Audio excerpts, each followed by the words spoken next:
Tuhan jadi andalanku, anjalkan Tuhan yang ku percaya. Di saat aku sudah tak mampu, hanya Yesus sanggup melakukannya. Aku percaya ada mujizat. Aku percaya Tuhanku dahsyat. Perbuatan ajaib telah dikerjakannya. Aku percaya ada mujizat. Aku percaya ada mujizat. Aku percaya Tuhanku dahsyat. Perbuatan ajaib telah dikerjakannya. Aku percaya ada mujizat. Buat yang bersaksi, ini menjadi kekuatan bagi pribadi. Ketika kita tidak bisa berdaya, ketika kita tidak bisa mengerjakan segala sesuatu apapun, tapi kalau kita percaya dan kita mampu mengandalkan Tuhan, maka mujizat tetap terjadi. Amin. Dan ini yang tuntutan firman bagi kita hari-hari ini. Maka kalau kita lihat kembali dalam kitab Yesaya 1, ya, dalam pasal 41 itu ayat yang 10, bagaimana kita bisa mendapatkan kekuatan kemenangan yang Tuhan sudah siapkan dalam setiap kehidupan kita. Mari dibaca kembali ulang. Yesaya 41 ayat 10. Janganlah takut sebab aku menyertai kau, janganlah bimbang sebab aku ini Allahmu. Aku akan melindungi, bahkan akan menolong engkau. Aku akan memegang engkau dengan tangan kananku yang membawa kemenangan. Iya.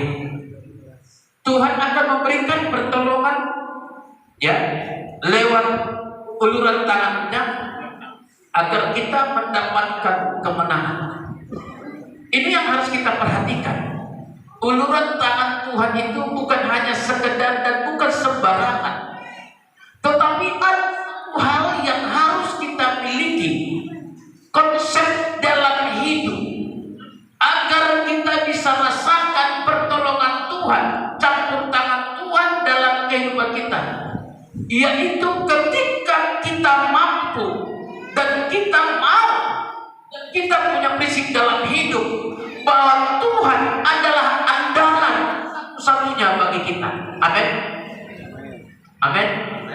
Harus kita mampu berkata dan mempraktekkan Yesuslah andalan di dalam setiap kehidupan kita.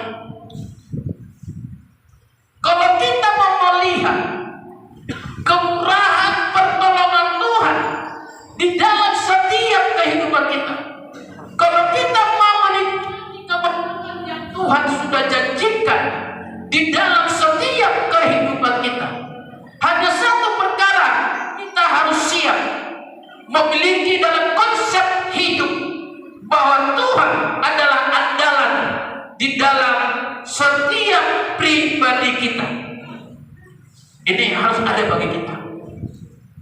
Kalau kita tidak bisa mengandalkan Tuhan, bahkan kalau kita tidak bisa Yesus menjadi andalan di dalam pribadi, maka kita tidak akan pernah mendapatkan kemenangan.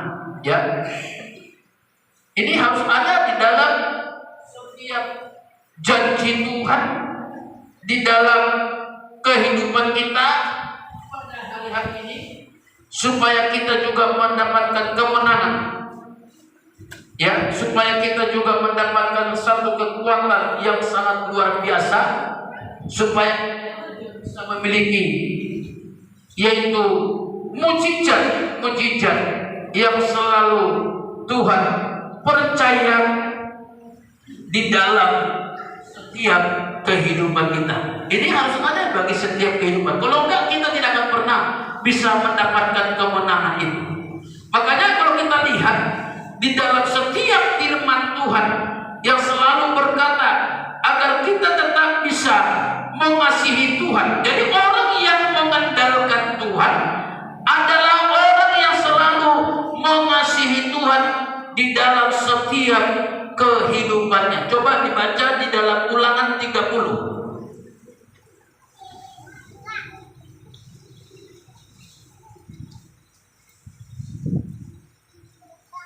Coba ayat 1 dibaca sampai dengan ayat yang ke-5. Demikian firman Tuhan. Pulih setelah tobat. Maka apabila segala hal ini berlaku atasmu, yakni berkat dan kutuk yang telah kuperhadapkan kepadamu itu, dan engkau menjadi sadar dalam hatimu di tengah-tengah segala bangsa, kemana Tuhan Allahmu menghalau engkau. Dan apabila engkau berbalik kepada Tuhan Allahmu dan mendengarkan suaranya sesuai dengan segala yang kuperintahkan kepadamu pada hari ini, baik engkau maupun anak-anakmu, dengan segenap hatimu dan dengan segenap jiwamu, maka Tuhan Allahmu akan memulihkan keadaanmu dan akan menyayangi engkau. Ia akan mengumpulkan engkau kembali dari segala bangsa kemana Tuhan Allahmu telah menyerahkan engkau.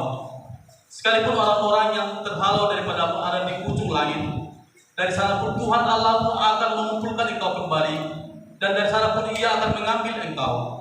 Tuhan Allahmu akan membawa engkau masuk ke negeri yang sudah dimiliki nenek moyangmu, dan engkau pun akan memilikinya pula.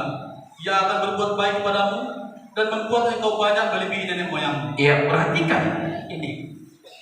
Dikatakan di dalam ayat yang sudah kita baca, jika kita benar-benar memperhatikan ayat 2, apabila engkau berbalik kepada Tuhan Allah, mendengarkan suaranya sesuai dengan segala yang diperintahkan Tuhan kepada kita hari ini, baik kita maupun anak-anak kita, dengan segenap hati kita dan dengan segenap jiwa kita, maka Tuhan akan memberikan keubahan, lewatan, pemeliharaan, kemenangan, berkat bagi hidup kita hari ini sampai kepada anak cucu kita. Ini yang dimaksudkan tadi, bahwa orang yang mengandalkan Tuhan adalah orang yang selalu rindu akan suara Tuhan, memperhatikan firman Tuhan.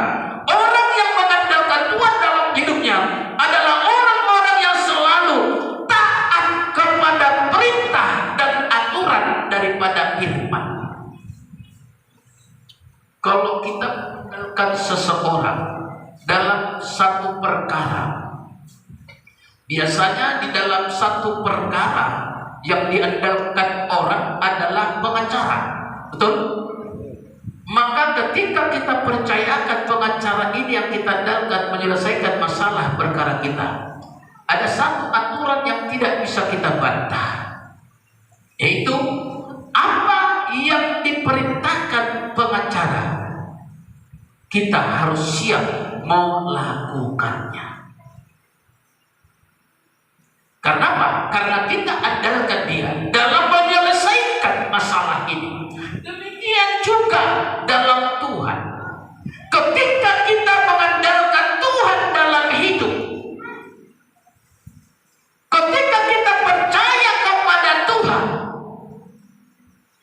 maka kita harus tetap yakin, tunduk taat kepada aturan perintah Tuhan dengan segenap hati kita, supaya kita bisa melihat, merasakan bagaimana pertolongan Tuhan, kemenangan yang Tuhan sudah siapkan di dalam kehidupan kita. Amin. Kalau kita tidak percaya, berarti sama dengan kita takut. Kita tidak mau mengandalkan Tuhan, sama dengan kita masih khawatir, bimbang terhadap pertolongan Tuhan. Kalau orang yang sudah mengandalkan Tuhan, dia tidak takut lagi, dia tidak bimbang lagi, dia percayakan hidupnya. Ya, jadi orang yang mempercayakan hidup, dia harus siap benar-benar mengandalkan Tuhan dan percaya percaya atas kuasa Allah mengangkat setiap kehidupannya. Amin. Amin. Ini makanya yang sudah mengandalkan Tuhan itu dia harus mengasihi Tuhan, taat kepada firman.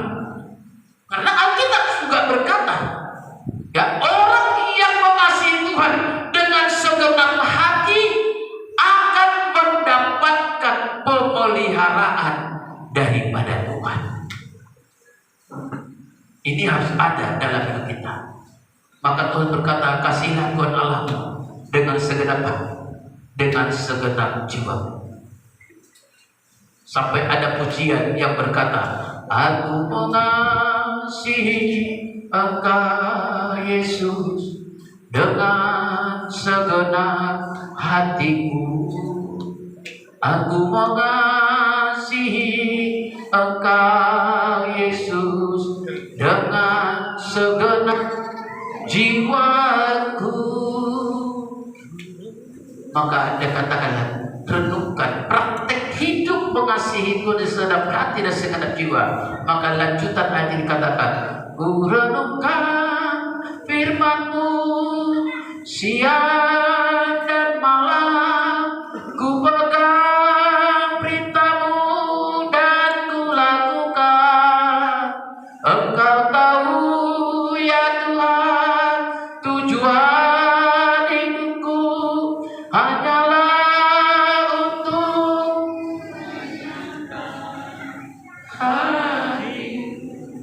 orang yang tunduk, orang mengandalkan Tuhan selalu akan siap merenungkan firman. Bukan merenungkan perkataan yang salah, tapi kita belajar merenungkan firman siang malam, supaya kita bisa melihat pertolongan Tuhan, kemenangan yang Tuhan siapkan di dalam setiap kehidupan kita. Kalau kita mau melihat demi kemenangan yang Tuhan sudah siap, apa harus kita perbuat? Hanya satu perkara yang kita lihat di dalam firman Tuhan ini, supaya kita bisa mendapatkan pembaharuan, pemulihan yang dari Tuhan. Aku akan memulihkan keadaan. Kemenangan ini banyak yang Tuhan akan buat, tapi hari ini Tuhan akan mau memulihkan keadaan kita. Haleluya, haleluya. Tuhan mau memulihkan keadaan asal kita mau mengandalkan Tuhan. Tuhan akan memulihkan keadaan kita kalau kita tetap mau memberikan hidup kita di dalam tangan Tuhan.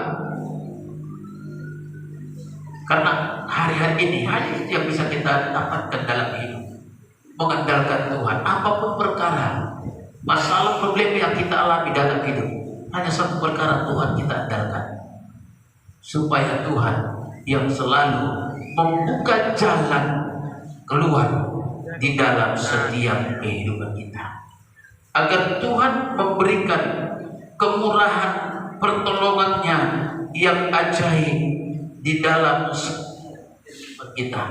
Karena ini sudah Tuhan berikan.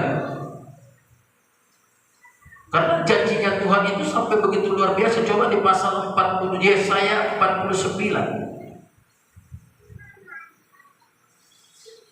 ayat 4. Yesaya 49 ayat 4. Tetapi aku berkata, aku telah bersusah-susah dengan percuma dan telah menghabiskan kekuatanku dengan sia-sia dan tak berguna. Namun hakku terjamin pada Tuhan dan upahku pada Allah. Terus, maka sekarang firman Tuhan yang membentuk aku sejak dari kandungan untuk menjadi hambanya, untuk mengembalikan Yakub kepadanya, dan supaya Israel dikumpulkan kepadanya, maka aku dipermuliakan di mata Tuhan, dan Allahku menjadi kekuatanku, firman-Nya. ya, kita harus lihat ini sampai kita bisa berkata Allahku menjadi kekuatanku. Ya, ini Allahku akan menjadi kekuatanku. Ya, ini harus kita perhatikan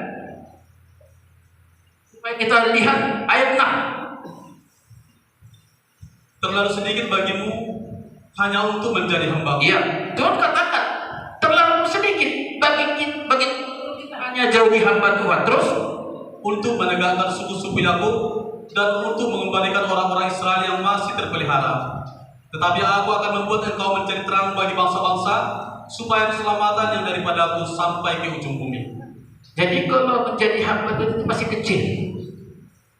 Dalam ayat ini Tuhan membuat gerejanya itu bukan hanya sekedar menjadi hamba, tapi sampai Tuhan katakan menjadi terang bagi bangsa-bangsa, dan terang itu akan menyatakan keselamatan, supaya keselamatan itu nyata.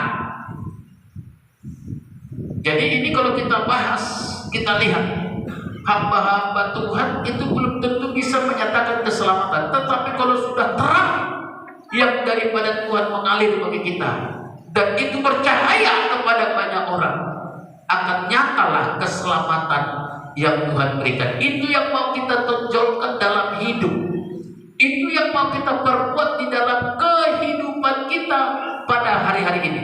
Bukan hanya sekedar menjadi orang Kristen, tapi kita tidak bisa menjadi terang. Ini menjadi terang kepada bangsa-bangsa ini agak sulit kalau kita tidak ada mampu mengandalkan Tuhan. Karena untuk menjadi terang ini harus kita membuang hak kita, dan harus tidak peduli kepada upah. Hak dan upah tidak bisa dipertahankan dalam jasmani, sebab kita harus sadari hak dan upah kita ada di dalam tangan Tuhan. Amin. Amin. Ini menjadi kelemahan bagi kita. Sering gereja Tuhan tidak bisa berkembang, iman tidak bisa bertumbuh, karena seringkali kita bertahan memperjuangkan hak dan kewajiban. Kita seringkali memperjuangkan upah kita. Aku sudah Jumat ini, mana hakku, mana upahku? Tetapi katakan untuk jadikan, kalau kita hanya sebagai hamba bisalah, tapi Tuhan katakan tidak cukup bagimu hanya sebagai hambaku, tapi aku mau jadikan kamu menjadi terang bagi bangsa-bangsa, supaya keselamatan nyata kepada banyak orang. Amin. Amin. Amin. Buat jemaat juga di tempat ini, itu ketuntutan firman bagi kita. Tidak cukup hanya sebagai jemaat GPD Sadewatu, tetapi kita harus menjadi berkat terang bagi lingkungan. Haleluya. Supaya nyata keselamatan dari Tuhan. Jangan kita menjadi penyelamat. Ya. Anak-anak Tuhan, gereja tidak bisa menjadi penyelamat. Grup selamat. Pergi ke belakang rumah selamat angkong. Pergi ke samping rumah selamat cakol. Pergi ke ladang orang selamat berondolan. Selamat buah-buahan. Namanya penyelamat. Penyelamat itu bukan juru selamat. Ya. Penyelamat. Ya. Tapi sini nggak ada kan? Kalau kau lewat dari ladang orang, gak aman, gak selamat, apanya kan? Berondolannya. Aman kan? Aman. Ya. Kalau pergi atau memanen, kita selamat sawit tetangga. Ini barisannya, ini batasnya. Tapi selamat kali itu. Sayang itu, mereka ketika hari lagi memanen, sayang itu. Duduk semua nih. Sayang selamat atau kalau berondolannya. Selamat satu jangan.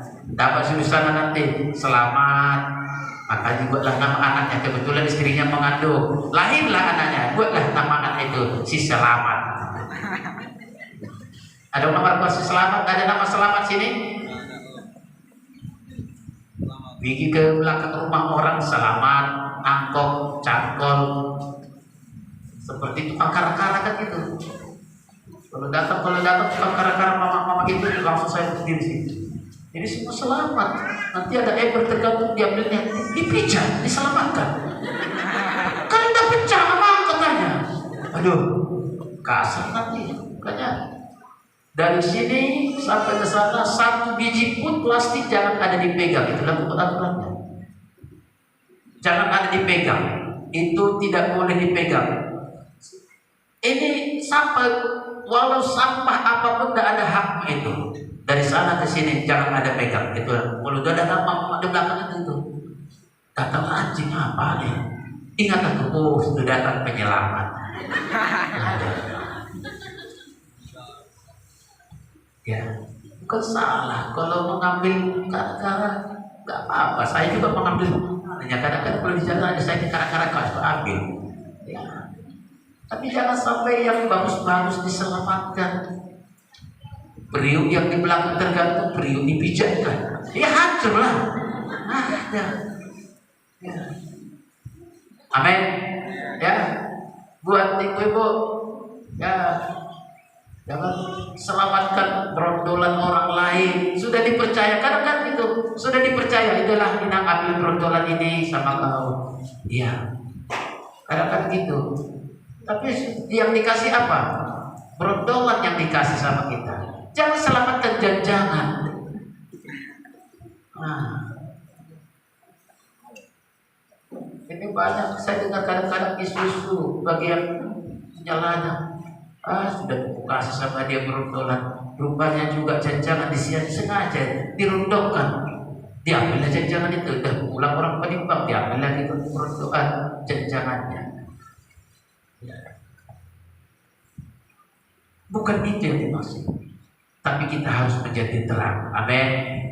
Amin. Aku isu ini persiapan tuh mengambil berondolan. Udahlah ini sama kau aja berondolannya. Bersyukurlah. Kalau ada jangan tinggal 2, itu ada tinggal jangan 2, 3 lagi. Gimana itu? Kami jual kalau itu, ya pas aku hidup pokok itu intinya kami jual kan enak, tak boleh tak nonton. Kalau udah kau bilang kami jual kalau ini pasti, bapak jual kamu pasti nonton. Berbiji nama, ya. Itu kemarin ada satu keluarga pernah, kebetulan ada urusan dalam rumah keluarga ini, kami datang ke sana. Jadi dikatakan, ngapain orang lain situ? Ini lalai. Semalam masuk pemanen kami, tapi kami harus ikutlah sama itu. Mengelilis kata, mengelilis apa lagi? Kalau nggak kami lilis, sayang. Setiap pemanen kami, kalau kami masuk 2 hari lagi, pasti keluar lagi 1,5 ton lagi katanya. Wah, itu namanya bukan mengelilis lagi aku bilang. Baru panen ditinggalkan karena tahu mereka sampai 1,5 ton ya, yang punya ladang ini. Jadi harus kami kerja kalau nggak orang ambil ya, ini trik-trik apa lah ini namanya nggak tahu lah. Makanya jangan seperti itu. Amin. Ya, buat bapak ibu yang dipercayakan menduduk ladang orang ya, jujur. Haleluya. Haleluya. Ya. Jangan sampai kalau dipercayakan mendudus, dipercayakan karena nggak ada penyalahan situ. Ya, menimbang. Kalau kita sudah siap nanti ke menimbang, nanti jam 7 menimbang lagi kau. 2 kali menimbang. Ada seperti itu? Gak ada kan? Gak ada kan? Gak ada yang mengaku. Karena apa yang mau diaku kalau nggak dikerjakan? Makanya kita bukan itu yang dimaksudkan penyelamat. Keselamatan harus nyata. Kita sebagai anak-anak Tuhan harus benar-benar. Jangan seperti ceritanya Pak Pendeta, Pak Edi yang saya orang Islam nggak mau jadi orang Kristen kalau nggak Tuhan yang memanggilku katanya. Karena dia saat kerja jadi dia kalau sudah lewat orang mama orang Batak selamatlah sampai pakaian juga di jemuran selamat semua. Wah. Maka disebutkan lewat penyelamat. Jangan seperti itu. Perhubas juga, perhubas jagal. Ini kadang-kadang lain kalau dalam pesta-pesta banyak yang rakus bisa selamat. Saya ingat dulu di pasar Minggu, ya, kalau ada pesta di sana pintu dapur semua terbuka sekelilingnya, selamatlah. Karena ada pesta kemarin siapa? Oh, ada. Jadi ini anak kasih itu anak pesta. Kebetulan hari ini di belakang terpangan. Roba hasut betul. Semua tuh belum jaga ini. Pasal belum jaga. Perpindahan di Kupinham. Sekian 100 kilo. Ada dan tidak. Ada penyelamat rakyat petugas seperti itu. Ya. baru musik mah harga baju tak. Kebetulan kami di belakang makan di situ semua bagi gereja. Repot, alami sekian ratus kilo jaga, ada yang kurang jaga, apa sudah sedia naruhin. Berarti bapak udah dijaga. Dia tahu, kata teringat ada penyelamat itu. Ya. Memang kadang-kadang di pesta ini banyak penyelamat. Saya tadi, tuk. Makanya istilah pertali apa? Berdua saja, dua saja, dua hari tuk saja. Dua kali ditantang, satu kali ke mulut. Tapi puji Tuhan kalau sekarang nggak ada seperti ini. Apalagi di jemaat ini nggak ada seperti itu. Amin. Amin. Kita buktikan kita ini adalah orang-orang yang sudah dipercaya Tuhan. Orang yang mengandalkan Tuhan, hidupnya selalu mengandalkan Tuhan. Dia tidak pernah khawatir tentang apapun sampai kepada masa depan. Sebab orang yang mengandalkan Tuhan dalam hidup, dia selalu mengasihi Tuhan dengan segenap hatinya, dengan segenap jiwanya, dengan segenap akal budi tubuhnya akan mengasihi Tuhan. Ini makanya firman Tuhan itu 10 hukum Taurat itu dibagi dua. Satu mengasihi Tuhan, yang satu lagi mengasihi sesama. Ya, hukum yang pertama sampai hukum yang keempat itu mengasihi Tuhan. Hukum yang kelima sampai hukum yang ke-10 adalah tentang mengasihi sesama. Hukum yang pertama dan terutama maka Tuhan katakan, kasihilah Tuhan Allah dengan segenap hati, dengan segenap jiwa, dengan segenap akal budi kita. Itu hukum yang pertama. Tidak ada hukum yang bisa menentang ini, kata firman. Akan kita belajar bagaimana bisa mengandalkan Tuhan. Hari-hari ini kita hanya bisa mengandalkan Tuhan. Apalagi situasi negara kita yang hari ini di dalam kondisi yang begitu mencengkamkan. Tidak ada yang mau disalahkan. Apalagi kita sebagai anak-anak Tuhan, harus kita mulai menyadari apa yang mau Tuhan perbuat di tengah-tengah kehidupan kita hari ini. Tuhan mau membuktikan sejauh mana kita yakin percaya kepadanya. Kenapa? Orang yang mengandalkan Tuhan, dia tidak peduli, dia tidak pernah memusingkan upah dan haknya. Gak usah pusingkan upah dan hak kita, karena Tuhan menyediakan segala sesuatu di dalam hidup. Karena Alkitab sudah berkata, upah dan hakku ada di dalam tangan Tuhan, tersedia, tersimpan, terjaga. Kalau sudah upah dan hak kita terjaga, tersimpan di dalam, apa lagi yang mau kita takutkan? Sebab suatu waktu kapan kita butuh itu, Tuhan sudah siapkan. Amin. Amin. Ini kapan kita perlukan, Tuhan tahu kok kapan kita butuhkan upah dan hak kita itu untuk dipergunakan, sehingga hidup kita hari-hari ini menjadi suatu kehidupan yang selalu menyenangkan Tuhan. Dan kalau kita mendapatkan kekuatan ini, pertolongan ini, kita tidak pernah memusingkan upah dan hak. Tuhan sudah menyediakan keselamatan di dalam hidup kita. Ayat yang ke-8 dalam Yesaya 49.